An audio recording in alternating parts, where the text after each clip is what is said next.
Hare Krishna, a very warm welcome to all of you to yet another session of Practical Spirituality. Today we are very honored and grateful to have with us a personality who is himself a living example of what a successful spiritual journey looks like. And through his life, he shows what it means to be strongly focused on loving and serving Krishna. Of course, I'm talking about His Holiness Sacinandana Swami Maharaj, Haribol. Sacinandana Swami Maharaj has been a monk in the Bhakti tradition for 42 years now, and he is known for his many significant contributions, especially in the practice of contemplation and meditation for modern practitioners of Bhakti. Sacinandana Swami Maharaj has published 7 books and released 2 CDs, and he offers an array of retreats, seminars, and workshops, especially in the area of contemplation and meditation. Thousands of enthusiastic singers and dancers visit his Kirtan concerts. He teaches at the Vrindavan Institute for Higher Education in India and also in the Bhaktivedanta College in Belgium. Furthermore, Sacinandana Swami Maharaj serves as a spiritual guide for the Veda Academy, which is active in 8 countries, and recently also founded the organization Yoga is Music. He's very fond of India's sacred pilgrimage sites and annually goes there to seek personal inspiration for himself. Although his pilgrimages have taken him all over the Indian subcontinent, he is particularly fond of the sacred land of Vrindavan, the birthplace of Lord Krishna. So today Maharaj has very kindly agreed to take out some time for us from his many engagements. And in fact, he's here for a second time on our channel. So we're really grateful. And he's agreed to guide us in how to strengthen our spiritual practice. So Hare Krishna Maharaj, thank you. Thank you so much for blessing us with your presence today. Let me extend a very warm welcome for all of those who have joined us for this call. Let me see, can you all hear me properly? Am I audible? Yes, Maharaj. Good. Today our subject matter is of great importance for the upcoming times. It is strengthening our bhakti. And I think when we look back at the year, it has brought several changes to us, and as we are now looking forward to the upcoming times, we also can expect that the wind of change will still continue to blow and move things around, so that it is very important to have an inner strength that helps us to navigate our way through the upcoming time. And the beautiful thing is about Bhakti, if you find it and you strengthen it, there are no external obstacles which can, so to say, cover its influence. The sun can never be covered really by anything. It continues to shine throughout millennia without being defeated by any influences. The influences are felt by us who are under the clouds, but Bhakti means it brings you closer to the Krishna sun, so that the clouds of Maya and the winds of change within this domain has absolutely no influence on you. In fact, everything gets better and better if you find that place of inner strength, that place of Bhakti. So I would like to talk for about 40 minutes and give you some practical suggestions that you can take home with you. I do like this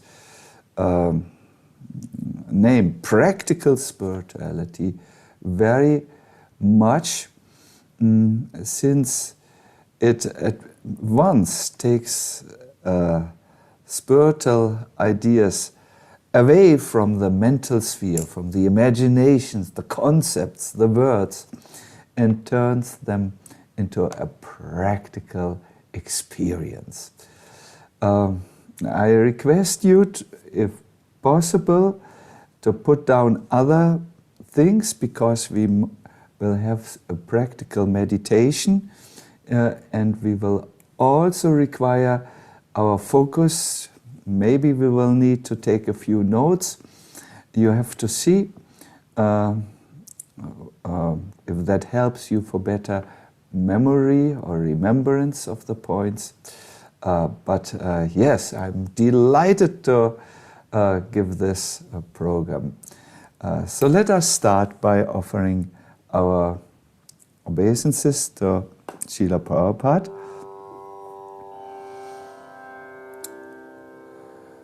To chant these Mangala Archana prayers means to invoke higher blessings to our call, and I think it's very important. You can all join me if you know the prayers. Namo Vishnu Padaya Krishna Prashtaya Bhutale Srimate Bhakti Vedanta Swami Niti Namine Namaste Saraswate Deve Gauravani Pracharine Nirvishesha Shunyavadi Paskatyade Satarine Jai Sri Krishna Chaitanya Prabhu Nityananda Shri Advaita Gadadhara Shivasadi Gaur Bhakta Vrinda. Hare Krishna,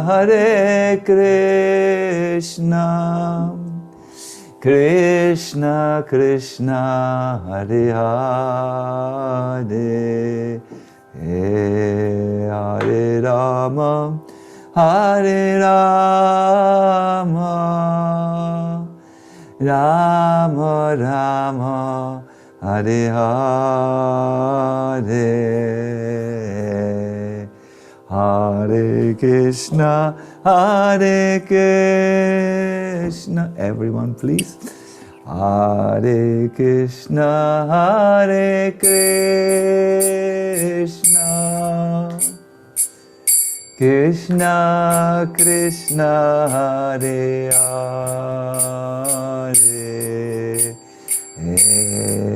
Hare Rama, Hare Rama, Rama Rama, Hare Hare, Hare Krishna, Hare Krishna,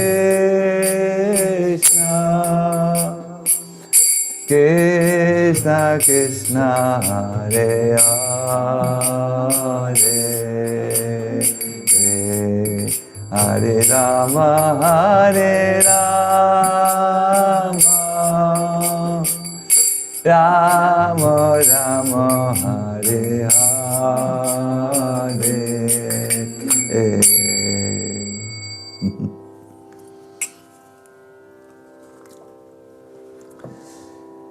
The subject matter I would like to introduce to you is making your own Bhakti tonic. The tonic is used in Ayurvedic treatment. It is called the rasayana. And there are certain rasayanas which are so strong that they can help a person recover from almost deadly diseases where modern allopathy knows of no treatment any longer. There are rasayanas or tonics which an aging person can take, which can lengthen his life duration for another 50 years. I have seen people who have been with us for 200 years, and that is documented in newspapers, etc. Because they have taken these tonics, they have experienced an amazing rejuvenation, strengthening. So in Bhakti, there are also these rasayanas, these tonics, which are available for us to give us strength and to equip us with endurance, resilience, and an inner dynamic which is simply not human any longer. It is a gift of the divine energy, the Bhakti Shakti, which can totally empower a human being. So I would like to start with this. I would like to enter a discussion. Prahlad Maharaj, the great saint, had been in the school, and when his teachers had left the classroom, he gave his classmates a total new system of thinking. It was something like a revolution against the materialistic education. It was exploring a different value system. Prahlad Maharaj's instructions are relevant for all times and all places, especially relevant for those who look for a more spiritual life. What he said to his classmates is giving us a tonic and something practical to do that gives us the necessary strength and endurance, like Ayurvedic Rasayana does. Listen what he says. There are many systems recommended for the disentanglement from the miseries of material life. Many systems, many systems. But the one which is personally explained and accepted by the Supreme Lord is all perfect, and it should be accepted. It consists of processes that help one develop love or bhakti. Many systems are there, many recommendations by various schools of thinking. Schools which go much deeper than just earn money and buy a new refrigerator or a new car. Schools which talk of much, much, much more profound insights to take care of the miseries of material life.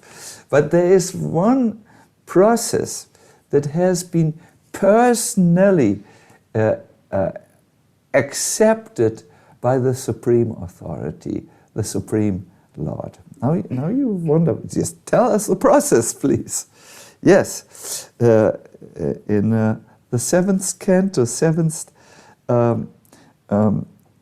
chapter, Prahlad gives this process, this Bhakti Rasayana, which helps us to develop this transcendental love, this all-abiding, all-encompassing, divine love, which leaves no desire unfulfilled any longer. It's the fulfillment of everything. He says, this divine love or bhakti for the Lord develops by 3 things. First, one should serve one's teacher with love. Second, one should associate with devotees. And third, one should worship the Supreme Lord, especially by hearing about Him, Shravanam, and singing His glories, like we have done in Kirtan a few minutes ago. Well, these are the 3 things. Let us look at them a little bit more closer. First, we should find an exalted soul who can bring us to further levels by his teachings. And one should serve this divine soul, this exalted personality, because through service you come closer to him, and the teachings which he gives are more easier to be absorbed by you. They really stick in you. They stay with you. Serving a spiritual master, hearing from him, and applying his teachings, that is the first building block which for your bhakti. The second is to associate with devotees. In the association with devotees, an amazing transfer of spiritual strength takes place. When you sit next to a diseased person, for instance, when you are there, a transfer of the disease might take place when he breathes out like an asthmatic person, and all kinds of viruses are coming everywhere, and then you get it also, the disease. So when you have sadhu sangha, or association with devotees, and just stay with them, you will find that what they have in their heart, that will come to you, and you will feel a very uplifting result. And the third item is you should turn your glance your attention to the Supreme Lord and start worshipping Him.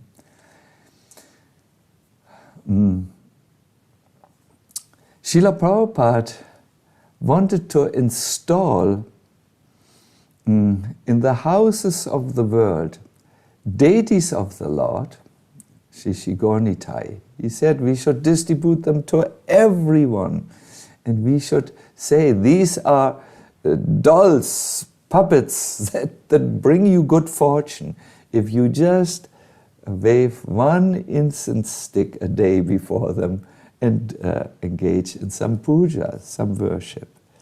And he said the most effective type of puja is not even waving the incense stick, it is singing the names of the all-auspicious Lord and hearing about Him through the scriptures. Yes, that's the easiest type of worship. When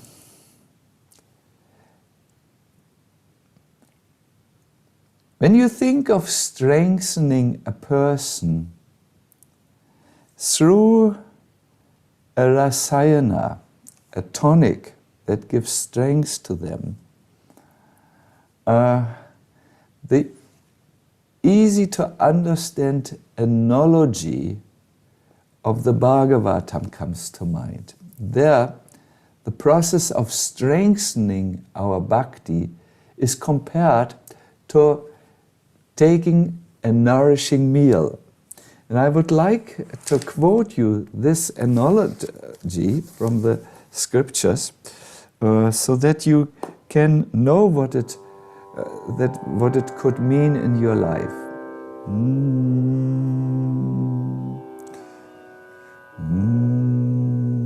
Bhakti parijanu bhavo viraktir. I have to say it again. Bhakti parishanu bhavo viraktir anyatra chaisha trika ekakala prapatyamanasya yatashnatashyus tushti pushti shud apayo nagasam.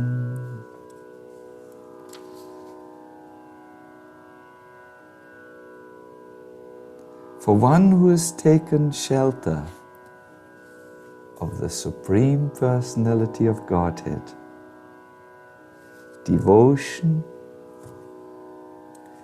direct experience of the Supreme Lord, and detachment from other things take place simultaneously. This happens in the same way as pleasure, nourishment, and relief from hunger come simultaneously and increasingly with each bite for a person engaged in eating. So here is a very, very good example. When you eat, something happens to you, no? You get pleasure. Oh, finally, I have something to chew on. You get nourishment, and the time comes where you don't feel hunger any longer. You feel the absence of hunger. Then the same practical experience happens when you take the Bhakti tonic. You get devotion, a direct experience of the Supreme Lord. And what is so difficult for us to do without bhakti, you become actually detached from material life. As this call goes on, a dear guest comes. Please greet him through the window and take care of his needs. Ishan. Yes.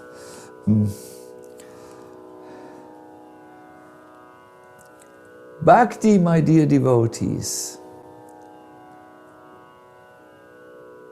immediately immediately gives a very practical experience. This is something which everyone can feel. Once my spiritual master Srila Prabhupada was asked, what is the proof, please, that Krishna is God and that worshipping Him is the highest path? He asked this, and his disciples were there, and they answered, well, you said so. Srila Prabhupada said, I may just be an old man who has some belief. And what is the proof? Give me a proof. But Krishna, said another one, has spoken the Bhagavad Gita, and in the Bhagavad Gita, he has told us the secrets of bhakti. Well, said Srila Prabhupada, the Bhagavad Gita is an old book. Is it still relevant today? And it may be just a story. What is the proof, please, that Krishna is God? And Prabhupada would do this often. He would check on us if we had understood. But we did not find an answer that was to his full satisfaction. Then he himself gave the answer, and he said, the proof lies in your experience. When you chant the holy name and when you serve Krishna, is in the experience. And here, in this verse, which we have heard just now, he gives, Shukadev Goswami gives us 3 very powerful experiences that happen when you do this bhakti process. You have, first of all, satisfaction. You feel happy because in your heart there is bhakti and love for the Lord. A person who has love for in his heart, real love in his heart, he's happy wherever he goes. He somehow derives great happiness. We say this in Germany, I guess also in India, that the person who is in love is happy wherever he goes. The Bhagavatam says he is like a rich merchant. When he travels, he brings a big tent with him, and there is the best food, good company, and nothing is lacking for him. A person similarly who has love in his heart, he feels the whole world is a place of the highest happiness. There is no misery for such a person. So this satisfaction is coming if you take the Bhakti tonic. The second point is nourishment. That means you realize Krishna, you realize the Lord who is the recipient of your service and your worship. He manifests directly in the heart. In other works you find the image that the heart is like the mirror, and you see Krishna in the mirror of your heart. He manifests there. And the last thing which you experience by the Bhakti tonic is relief from hunger. That means when there is a revelation of the Lord in the heart, one becomes detached from all else, such as home, the belongings and comforts. This happens with every single bite. Like a hungry man, if he eats with every single bite, he becomes more satisfied. He becomes more nourished, so that finally he says, enough. But one thing is with bhakti, here's the analogy is not accurate. You will never say, I have enough bhakti. You will never say, I have enough sadhana or devotional practice. You will never say, I have worshipped enough. You will drink more and more of the ecstasy without limit, so that the world will say, he is lost to the world and he has found God. Nice compliment. So in precisely the same way, by executing one simple thing of bhakti, you will rejuvenate yourself.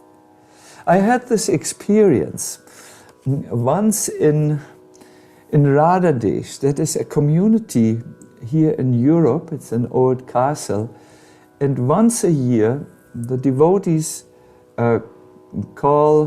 invite many people for the Radhadesh Melos. It's a Kirtan festival that takes place over 3 days, and more than 1,000 participants go there every year. This year, or the coming year, 2021, it will be online. Yes, so I have been coming there for some time, and I remember this one year, it must have been about 5 years back, when I was standing before the Kirtan hall. There were just so many people inside that it was difficult to find a place, and I did not want to step over people. So I was waiting outside because my own slot was just coming, and then I wanted to go inside. And there was a man who saw me, and he said to me, I have lost my faith in all religions. I have lost my faith in all spirituality. Then I said, but you came here? Why did you come here? Well, I thought I make one last attempt. I said, good. Then come with me. And in about 10 minutes I'm going up. So you just walk after me. You sit there, and your therapy is you stay there for 4 hours. I think there were 4 hours left on that day where Kirtan was going on. So we did so. I made sure my doubting man, my desperate man would come really inside, and I took him by the arm, and I just pulled him after me because there were just so many people, and sat him down and said, don't move. Whatever your mind tells you, don't move. Your mind will tell you too many people, too little air. Don't move. Just stay with the Kirtan. He did so. He stayed for 4 hours, and afterwards I said to him, I think you're a hungry man. 1 meal is not enough for you. You need a second meal. Come with me tomorrow. We meet here at 10 o'clock, and then you sit again in the Kirtan. And he did so. And after that Kirtan, it was the morning slots were there. I said, so tell me, what is your experience? And he said, it's strange. I feel that my consciousness has raised to a higher place than I was before, and I can see my life from there totally different. It's almost like going in an elevator up the Empire State Building. He gave that analogy, that high building in New York. There are 11, I don't know, maybe there are 30 floors. It's really high. I also went up there. And looking down from there, oof, you have a new perspective. Things which looked so big look very small. And things which you didn't see, like the Liberty statue, look very close and you can see from there things which you have overlooked before, which you couldn't see. Not overlooked, you could not see them because you didn't have the perspective to see. So I feel like that. I said, you need a little bit more. You are a very hungry man, a desperate hungry man. Come to the afternoon session. And by now he had already some faith, and he came and stayed and chanted. And then finally he said to me, I'm so happy that you took me by the arm and pulled me in. I feel really, something happened to me. And at that time he started to cry. I said, you're crying? Is there some problem? No, no problem. All problems are solved. I felt the Lord was speaking to me in my heart. I'm here. Can't you see it? Can't you feel it? I'm here, and you should learn now more about me so that you can be convinced on all levels. And I heard I should read the Bhagavad Gita, so I gave him a Bhagavad Gita, and yes, I think he is in good hands now. I heard he has regular association with the devotees either in Belgium or in Amsterdam, if that is not the same place, Amsterdam or Belgium. Amsterdam is Holland. Yes. Anyone who takes the Bhakti Tonic, even if he is almost a dead person, can have these experiences. Spiritual satisfaction, that's what he felt in the first, no, not on the first slot, the second slot, and then an experience of the Lord. That is what he felt when he pursued kirtan a little longer. No, that is happening for sure. It is due to the power of bhakti and due to the blessings of great acharyas, souls who wish that we are coming up in our spiritual life. So it's a very simple analogy. Let me again say to you what tonic I recommend to you. Come close to a spiritual teacher. This is what Prahlad Maharaj said. Hear from him. Then associate with the devotees. Learn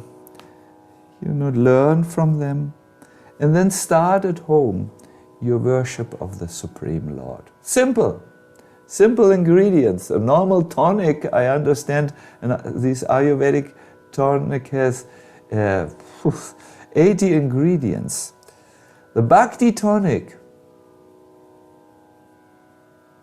has also many ingredients, but the difference is you take to these three processes, you enter Bhakti, and all of a sudden you find yourself in a new world. And yes, then comes this point, then comes that point. You move up an enchanting staircase where each step has its own rules and own insights, own revelations, until finally you are there. Those who go the Bhakti path know it is a progressive path. It's not that you only do this as this and then you got it. No. When you enter the palace through one gate, does this mean that you just stay in the gate for all the time? No, you move on, explore the various rooms. but it's no longer difficult for you because you are already in. So these are the 3 things which bring you in the Bhakti Palace, and then you can explore again and again the various rooms which are revealed to you in this amazing journey. Now, let me just look at the time here. Oops, I have already come to my time limit. Oh, this is really a pity. I'm just becoming warm. I want to continue, but time is also there. I wanted to give you an example of someone who did these, serving a teacher, accepting a teacher, associating with devotees, and then worshipping the Lord. But it is 2:10 here in Germany. I have taken the time. We have 20 more minutes for an exciting question and answer session. And I will say what I wanted to say. I can imagine it will come there. Let us now see. Let me address our host. Are there already are there already any questions? Yes, Maharaj. Just to everyone, if anyone has any questions, please go ahead and put them in the chat. See, so we can. Our host is maybe not. Hare Krishna. Yes, Prabhu. Yes, Are Maharaj. there any questions already? Maharaj, not yet. So just to everyone, I would like to say that please put your questions in the chat so we can pass them on to Maharaj. And Maharaj, if time permits, please, you said that you would like to take the example, right? Please. Yes. So Here.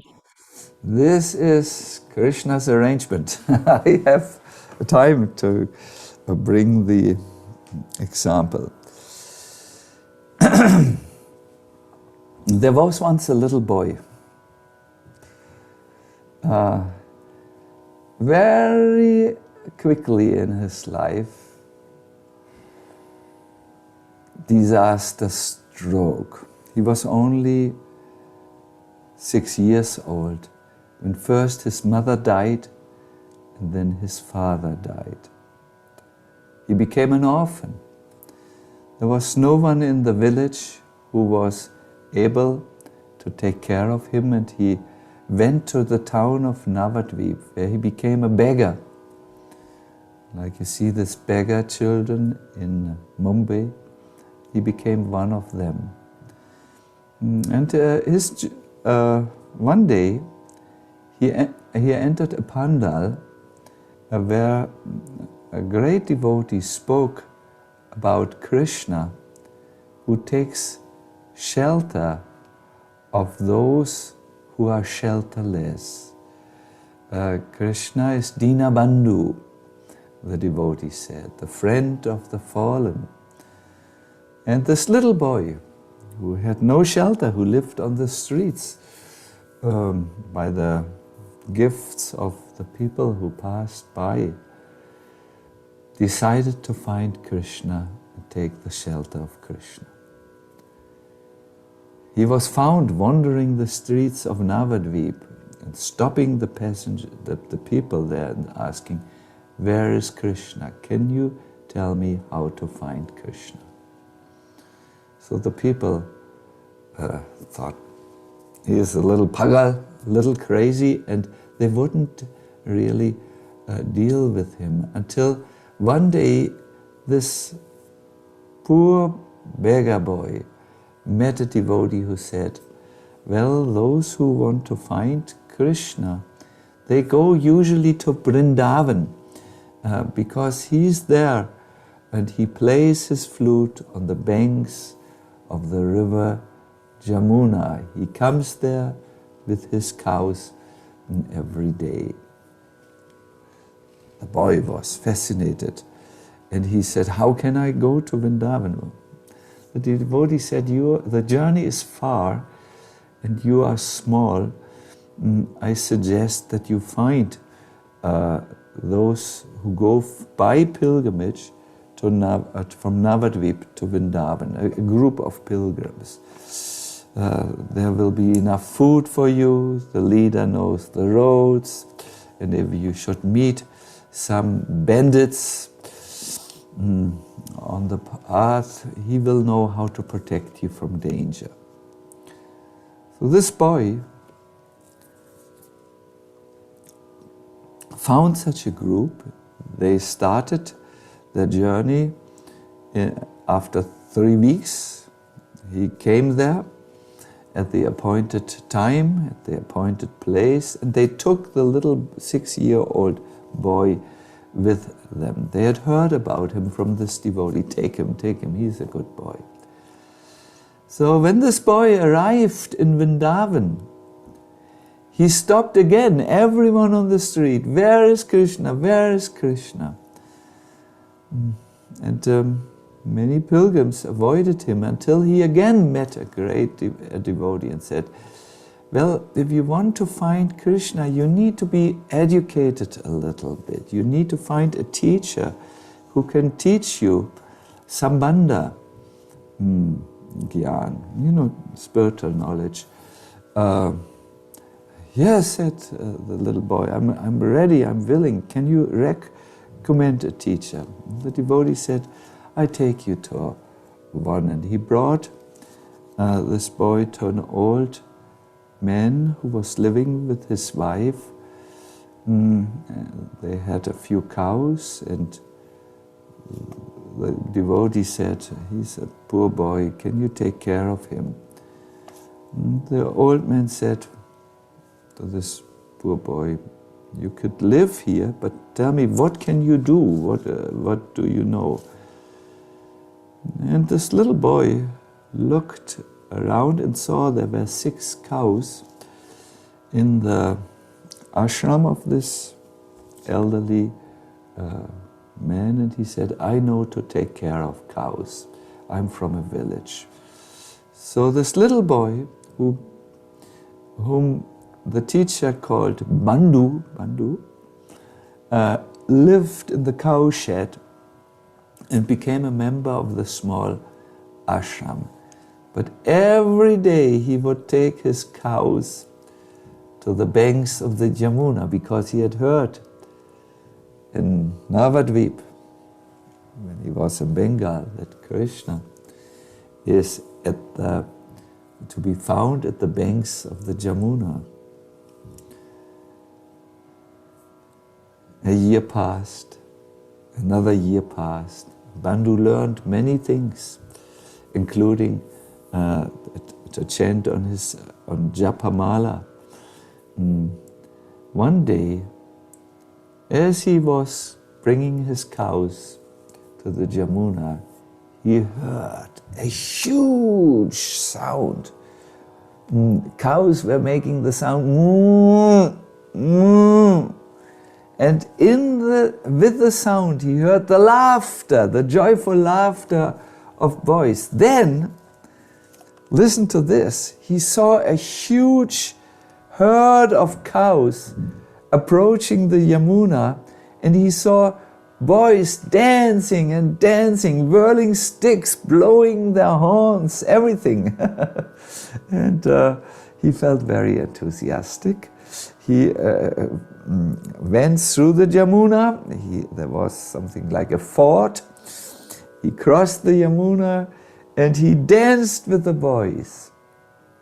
And the boys said, we are going now, come back tomorrow. The next day Bandhu came, and now he was more prepared. He saw the same herd of cows. He saw the same boys, but this time he saw 2 boys which were different. One looked totally black, the other totally white. The black one was dressed in garments that were glittering like lightning, and the white one was dressed in blue garments. And when Bandhu saw them, he went to them and said, who are you?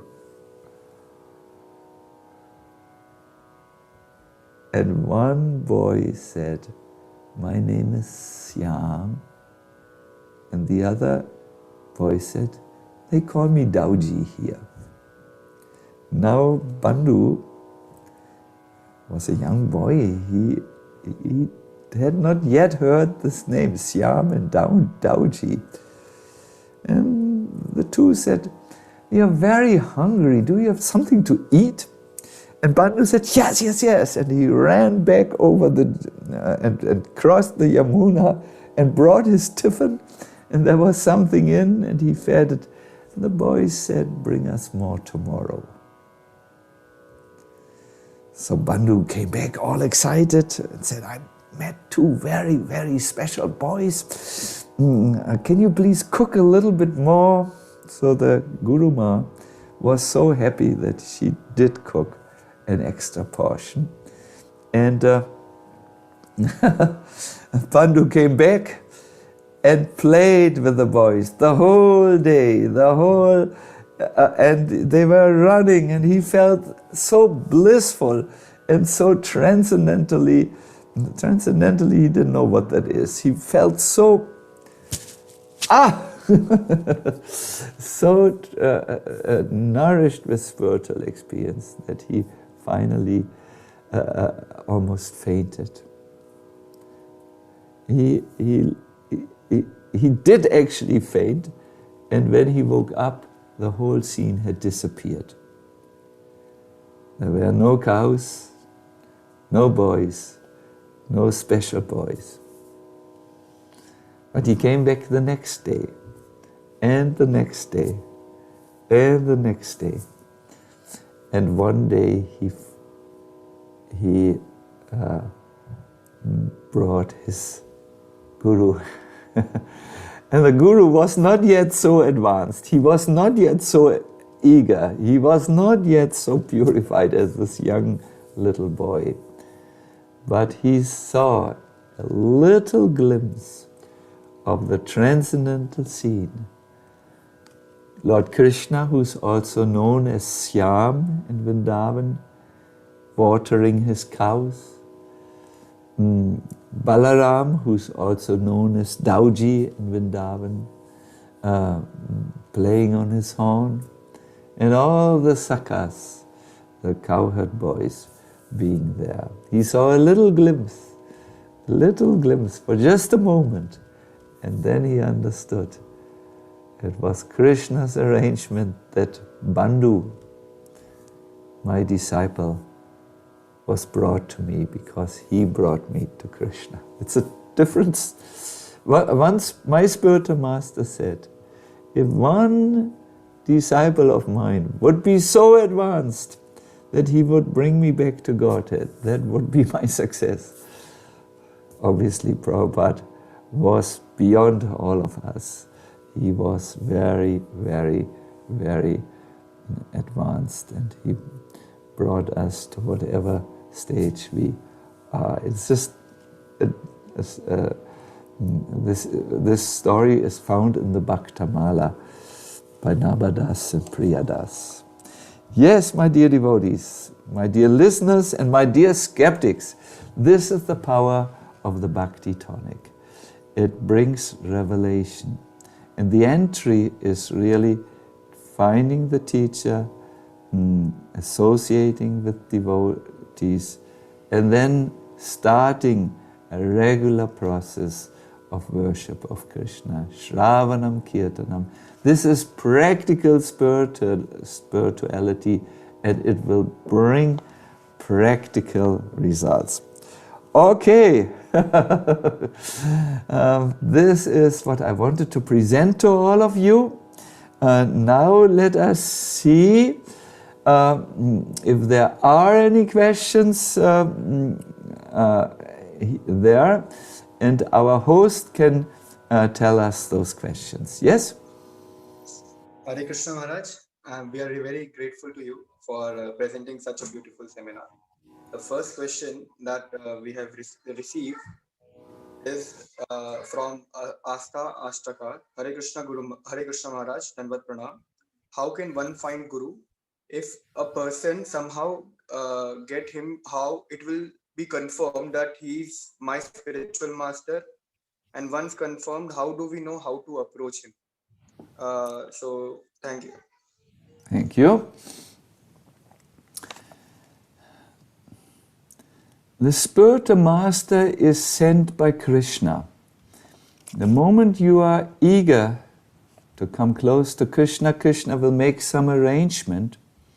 And then for you the proof, or for you the indication that this is your spiritual master, is when he makes Krishna appear in your heart, when you become more conscious, more advanced, and you will see something practical happens in your life. You should not immediately decide. You should just listen to the classes and see what association is possible. Mostly we can come to the lectures and the classes and associate with the disciples of a particular spiritual master, hear more, read more, and then the confirmations will come by Krishna, who sits in your heart as Paramatma, and you will know. You will know it as sure as when you eat. You know, now I am satiated. I'm nourished. You know it. No one needs to tell you. You know it. Certain things you know. Yes, and that's one of them. So, yes, in brief, this is the answer which Prabhupada said. Guru is sent by Krishna, and he will make Krishna appear in your heart. What is the next question? Thank you so much, Maharaj. The next question is that our mind dwells on various sense objects, and we are very much attached to the material objects and sense gratification. So how do we help ourselves and get closer to Krishna? And also related to this question, there is one question that has been asked, is that do we need to make special effort that to get away from the attachments in the material world, or is that an automatic process as we get attached to Krishna? Thank you so much. How to detach yourself from this process which you have described is very nicely dealt with in the 11th canto of the Bhagavatam. A question is addressed. It is said, the senses are attracted to the outside sense enjoyment, no? Sense objects. We may see something which is very tasty, or we may see a new developed iPhone with many new functions, and there may be a spontaneous attraction there. But even in the absence of sense objects, the mind remembers previous sense enjoyments, and it goes there. You can sometimes see this when you see the devotees sitting in the morning chanting their japa together, and all of a sudden one devotee makes a very sour face. I have observed these devotees, and I've gone to them and said, Prabhu, at around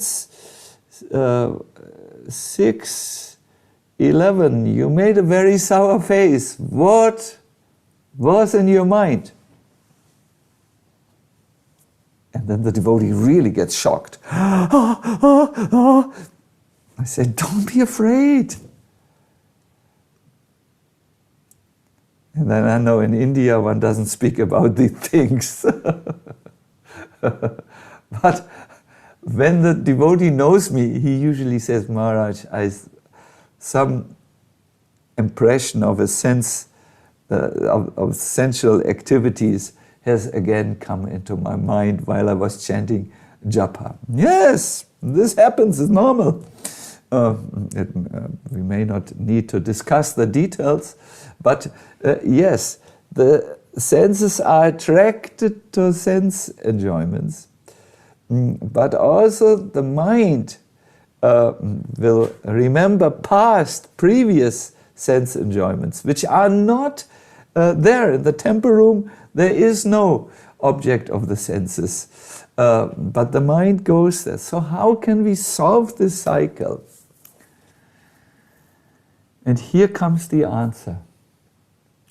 You have to bring Krishna in the mind. I like to give the example that the mind is like a cave in some ways. There is darkness in the mind. Darkness which may be billions of years old.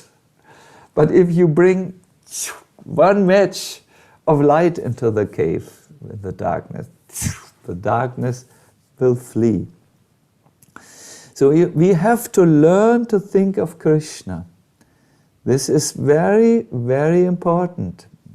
Bhakti is also a school in which the mind is trained to not function in the normal way, to think of sense enjoyments and make plans how to obtain these sense enjoyments. No, the mind in Bhakti is trained to think of Krishna and make plans to attain him. That will eventually take care of all the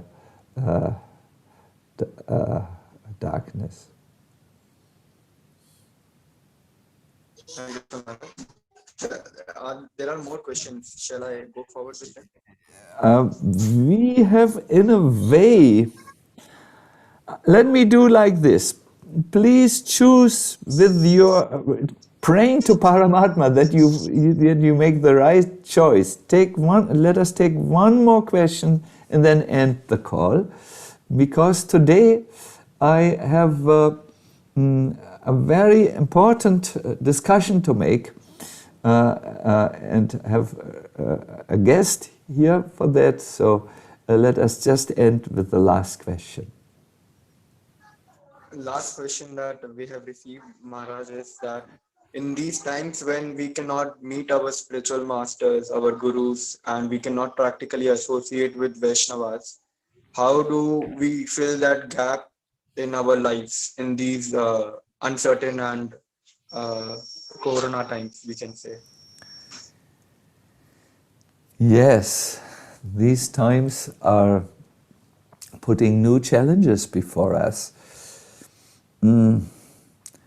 One thing which you might notice as something which is good in all this difficult situation is that you begin to miss what is not possible for you to have on a daily or even weekly or monthly basis. You begin to miss it. You begin to yearn for it and long for it. And I can tell you this longing is good. You may go many times to the temple, but if you are indifferent in your mind, you will not, the words or the impressions, the experiences which you make will not, let me say, fructify in your heart. So what you can do is you can learn to associate with Vani, that is the words, the messages, the inspirations.